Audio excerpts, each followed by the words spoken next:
बिस्मिल्लाहिर्रहमानिर्रहीम। Ladies and gentleman, अस्सलाम वालेकुम वरहमतुल्लाहि वबरकातुहू। नाजरीन कराम, लास्ट कुछ वीडियो से हम वेस्टर्न वर्ल्ड के जो एंटी इस्लामिक सेंटिमेंट्स हैं, जो इस्लामोफोबिया टाइप कंटेंट और जो भी जिस किस्म का वो एंटी इस्लामिक मूवमेंट्स चलाते हैं, उसके हवाले से हम डिस्कशन कर रहे थे। और आज की इस वीडियो में हम उसी डिस्कशन को ही कंटिन्यू करेंगे। तो आप सबसे गुजारिश है कि वीडियो शुरू करने से कबल गुजारिश है कि अगर आपको हमारा पैगाम पसंद आए तो हमारे इस मैसेज को अपनी कम्युनिटी के दीगर अफराद तक भी शेयर कीजिए और इस कार्य खैर में हमारा साथ दीजिए। तो आइए बिना टाइम वेस्ट किए अपने आज के इस यूनिक से टॉपिक की जाने पड़ते हैं। लेडीज एंड जेंटलमैन, अगर आज की इस मॉडर्न वर्ल्ड की हम स्टडी करते हैं, बिलखसूस हम नॉन मुस्लिम वर्ल्ड की तरफ देख लें, तो आप जानते हैं कि मोस्टली नॉन मुस्लिम्स इस्लाम को टेररिज्म, वायलेंस के साथ रिलेट करते हैं। वो इस्लाम को दहशतगर्दी, तशद्दुद और कत्ल गारत के साथ रिलेट कर देते हैं। और इसके अलावा आप देखते हैं कि बहुत से नॉन मुस्लिम्स ऐसे भी हैं जो बहुत सी ऐसी चीज़ें कह देते हैं जिसकी वजह से वो इस्लाम का एक ब्लर इमेज क्रिएट करते हैं, और वो ये चीज़ें ऐसी ऐसी इस्लाम के साथ रिलेट कर देते हैं जिनका इस्लाम के साथ दूर दराज तक कोई ताल्लुक ही नहीं होता। फॉर एग्जाम्पल अगर कोई वेस्टर्न पर्सनैलिटी ऐसी है, नॉन मुस्लिम है, वो एंटी इस्लाम बुक लिखना शुरू करता है, तो इसमें वो बहुत सी चीज़ें ऐसी लिख देता है जिस पर उसकी मुकम्मल रिसर्च नहीं होती, या उसे इस चीज़ का मुकम्मल से बैकग्राउंड पता नहीं होता, और वो उस चीज़ को इस्लाम के साथ रिलेट कर देता है। फॉर एग्जाम्पल कोई अपनी एंटी इस्लाम बुक में लिखता है कि इस्लाम तो काफिरों को कत्ल करने का हुक्म देता है। और इसी तरह कुछ दिन कबल मैंने एक नॉन मुस्लिम राइटर है, उसकी बुक में स्टडी कर रहा था, तो उसने लिखा था कि इस्लाम में ये तस्वर पाया जाता है कि जब तक मुसलमान किसी एक काफिर का कत्ल नहीं कर लेता, उस वक्त तक मुसलमान जन्नत में दाखिल नहीं हो सकता। अल अमान वल हफीज, ये किस किस्म की चीजों को, किस किस्म के कॉन्सेप्ट्स को इस्लाम के साथ जोड़ा जा रहा है। इस्लाम में तो ऐसा कोई कॉन्सेप्ट सिरे से है ही नहीं। ये तो सिर्फ मिसकॉन्सेप्शंस फैलाई जा रही हैं, और ये एंटी इस्लामिक एजेंडास को आपकी टीवी स्क्रीन्स पर दिखाया जा रहा है, ताकि टीवी स्क्रीन्स पर जो व्यूअर्स हैं, उन देखने वालों के सामने इस्लाम का जो इमेज है वो ब्लर करके दिखा दिया जाए। लेडीज एंड जेंटलमैन, ऐसी कोई बात नहीं है। ना तो इस्लाम वायलेंस को सपोर्ट कर रहा है, ना टेररिज्म को, ना मर्डर, किलिंग, किसी किस्म की डिस्ट्रक्शन को इस्लाम सपोर्ट नहीं कर रहा। आज की इस वीडियो में हम आपको इस्लाम के रियल फेस को दिखाने की भरपूर कोशिश करेंगे। तो आइए इसी टॉपिक को आगे बढ़ा रहे हैं। लेडीज एंड जेंटलमैन, जिस तरह के आप देखते हैं कि दीन इस्लाम वो दीन है जिसने सबसे पहले इस दुनिया में अमन का चार्टर, इंटरनेशनल पीस चार्टर पेश किया। आप जानते हैं ना कि इस्लाम से पहले प्री इस्लामिक इरा आप देख लें, प्री इस्लामिक वर्ल्ड आप देख लें, उस वक्त लोग एक दूसरे के खून के प्यासे होते थे, एक दूसरे को कत्ल कर देते थे, एक दूसरे को मार देना तो उस वक्त बहुत कॉमन सी चीज थी। खून के प्यासे थे, कत्लो गारत और दहशतगर्दी उस माशरे में तो बहुत कॉमन हो चुकी थी।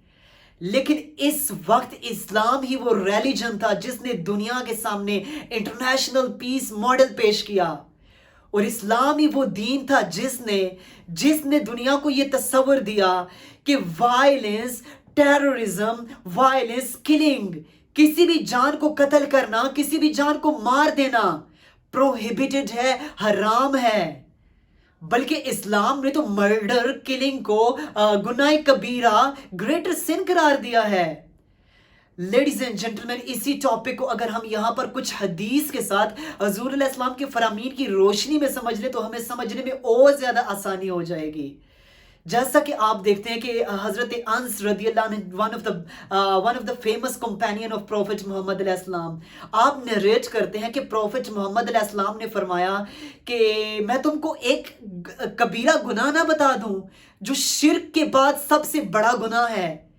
वो गुनाह किसी भी इनोसेंट पर्सनालिटी को, किसी भी इनोसेंट पर्सन को किल कर देना, यानी कि किसी लॉजिकल रीजन के बगैर किसी भी जान को कत्ल कर देना शिर्क के बाद सबसे बड़ा गुनाह इस्लाम ने इसको डिक्लेयर किया है।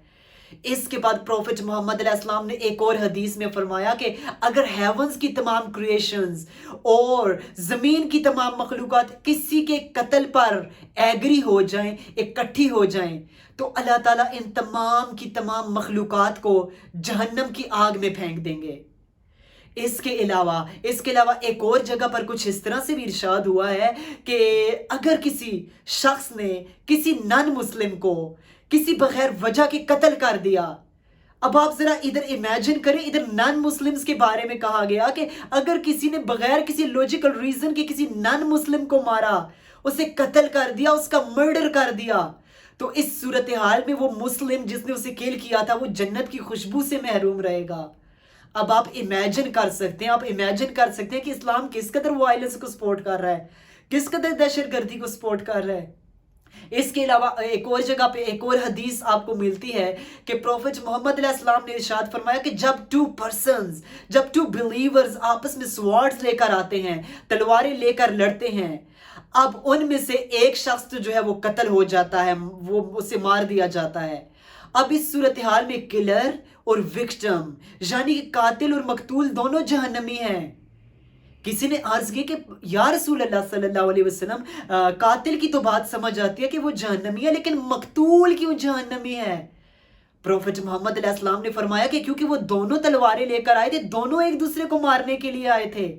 اب آپ ذرا اس کو اور بریفلی آپ امیجن کر سکتے ہیں کہ اسلام نے کس قدر وائلنس کو ٹیررزم کی پریونشن کے لیے ہمیں اسٹیپس دیے ہیں، ہمیں ماڈلز دیے ہیں۔ تو لیڈیز اینڈ جنٹلمین، ان حدیث کی روشنی میں ہمیں سمجھ آ جاتی ہے کہ اسلام ٹیررزم اور وائلنس کو سپورٹ کرنے نہیں آیا بلکہ ان کو روکنے کے لیے آیا ہے۔ ہاں، اب یہ تمام احادیث پڑھ لینے کے بعد نان مسلمز کے ذہن میں ایک اور سوال پیدا ہو سکتا ہے کہ پھر اسلام میں جہاد کا تصور کیوں دیا گیا ہے؟ تو لیڈیز اینڈ جنٹلمین، اس کو بھی سمجھنا ہمارے لیے ضروری ہے کہ یہ بھی ہمارے لیے ایک مسکنسیپشن ہے کہ اکثر نان مسلم سمجھتے ہیں کہ بس جناب اب ایٹم بامز اور میزائل سے اور جنگ جو میدان میں ہوگی اسی کو جہاد کرا دیا گیا، بلکہ ایسا نہیں ہے۔ فور ایگزامپل، اگر آپ کنٹینٹ رائٹر ہیں اور آپ شور ہیں کہ آپ کے کنٹینٹ سے آپ کی سوسائٹی کو فائدہ ہو رہا ہے، اسے دین و دنیا کا فائدہ ہو رہا ہے، تو یہ بھی جہاد ہے، اسے جہاد بالقلم کہا جاتا ہے۔ اس کے علاوہ اگر آپ ان میرڈ ہیں، آپ اپنی سیکشل ڈیزائرز کو کنٹرول کر رہے ہیں، تو یہ بھی ایک جہاد ہے، اس کو جہاد بھی نفس کہا جاتا ہے۔ ہاں، جس جہاد کی وہ مغربی دنیا بات کرتی ہے وہ تو ایک جہاد کے پیک لیول ہے۔ اس کی ضرورت کب اور کیوں پیش آتی ہے؟ وہ تو اس وقت ضرورت پیش آتی ہے جب ایک اسلامک سوسائٹی میں رہنے والے، اسلامک سٹیٹ میں رہنے والے باسیوں پر، خواتین پر، بچوں پر، بوڑھوں پر ظلم و ستم کے پہاڑ ڈائے جا رہے ہوں اور اسلام پر رکا یک حملے کیے جا رہے ہوں۔ تو ایسی صورتحال میں ان کو جواب دینا بھی تو ضروری ہے نا، ظلم کو روکنا بھی تو ضروری ہے۔ سوسائٹی میں ان بچوں کو، ان خواتین کو، ان بوڑھوں کو تحفظ دینا بھی تو اسلامک سٹیٹ کی ذمہ داری ہے نا۔ تو اس صورتحال میں جہاد کیا جاتا ہے، یہ کوئی انجسٹ یا کوئی ٹیررزم نہیں۔ اب فور ایگزامپل دیکھ لیں، 2 انیمی کنٹریز ہیں۔ فور ایگزامپل آسٹریلیا جاتا ہے، نیوزی لینڈ پر اٹیک کر دیتا ہے۔ اب آپ دیکھیں جو نیوزی لینڈ کی گورنمنٹ ہوگی، کیا وہ جواب میں اٹیک نہیں کرے گی؟